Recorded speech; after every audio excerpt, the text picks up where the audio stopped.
शहर के बाहरी इलाके में स्थित एक गोदाम, जहां समय ने अपनी छाप छोड़ दी थी। जंग लगे कंटेनर, टूटी हुई खिड़कियां और बिखरा हुआ स्क्रैप मेटल, यहाँ सिर्फ अंधेरा और सन्नाटा था। लेकिन इस वीराने में एक डरावनी हलचल थी। गोदाम के अंदर एक 10 वर्षीय लड़का अयान रस्सियों से बंधा हुआ था। उसकी आंखों में डर था, होंठ कांप रहे थे। उसके चारों ओर खड़े थे हथियारों से लैस अपराधी, जिनकी आंखों में क्रूरता थी। इन अपराधियों का सरगना था विक्रम मलिक, एक बेरहम आदमी जिसने अपनी पूरी जिंदगी अराजकता में बिता दी थी। लेकिन विक्रम और उसके आदमियों को नहीं पता था कि उनकी बर्बरता की रात खत्म होने वाली थी। अंधेरे में एक परछाई सरकती है। कोई छत से नीचे कूदता है, कोई ऐसा जो हवा से भी हल्का है और मौत जितना घातक। अर्जुन घोस्ट राठौड़, कभी भारतीय सेना के स्पेशल फोर्स का सबसे काबिल योद्धा, अब वह बस एक नाम था। अर्जुन ने चेहरे पर काली पेंटिंग कर रखी थी, जिससे वह अंधेरे का हिस्सा बन गया था।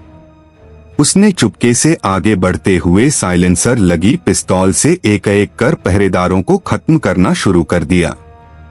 हर कदम के साथ वह अपने शिकार के करीब पहुंच रहा था।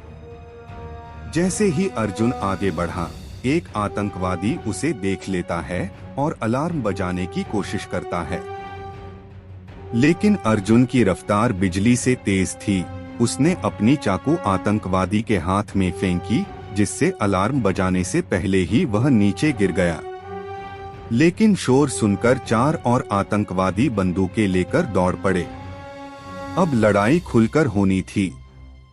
अर्जुन ने थाई बॉक्सिंग और इजरायली आत्मरक्षा प्रणाली, जो व्यावहारिक और प्रभावी तकनीकों पर केंद्रित है, की तकनीकों का इस्तेमाल करते हुए दुश्मनों को तेजी से निष्क्रिय कर दिया। पहले आतंकवादी के जबड़े पर कोहनी मारी, दूसरे को एक सटीक किक से दीवार से टकराया, तीसरे की बंदूक छीनकर उसका इस्तेमाल खुद उसी के खिलाफ किया, चौथे को गर्दन पकड़कर नीचे पटका। जैसे ही अर्जुन मुख्य कमरे तक पहुंचा, वह अयान को एक कुर्सी से बंधा हुआ देखता है। लेकिन एक और चीज थी, एक टाइम बम, जिसमें केवल 10 मिनट बचे थे।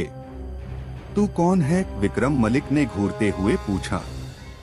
अर्जुन ने कोई जवाब नहीं दिया। विक्रम खुद एक पूर्व स्पेशल फोर्स एजेंट रह चुका था। वह अर्जुन की क्षमता को जानता था। और फिर शुरू हुआ हाथ से हाथ मुकाबला। विक्रम ने पहली घूंसा मारा, लेकिन अर्जुन ने उसे ब्लॉक करके अपनी कोहनी से उसके सीने पर वार किया। दोनों के बीच जबरदस्त लड़ाई छिड़ गई। विक्रम ने एक लोहे की रॉड उठाई और अर्जुन पर वार किया, जिससे उसकी पसली में चोट लगी। लेकिन अर्जुन ने हार नहीं मानी। आखिरी पल में उसने विक्रम को बिजली के नंगे तारों पर धकेल दिया। तेज करंट लगते ही विक्रम चीखते हुए जमीन पर गिर पड़ा। अंतिम सेकंड का खेल। बम डिफ्यूज करने के लिए अर्जुन के पास सिर्फ 30 सेकंड थे।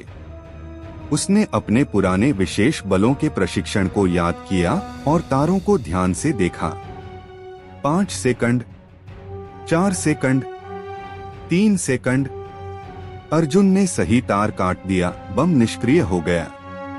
अर्जुन ने अयान को अपनी गोद में उठाया और जलते हुए गोदाम से बाहर निकला। पीछे पुलिस की गाड़ियां आ रही थीं, सायरन बज रहे थे। अयान ने अर्जुन की ओर देखा और पूछा, आप कौन हैं? अर्जुन हल्की मुस्कान के साथ बोला, एक भूला बिसरा साया।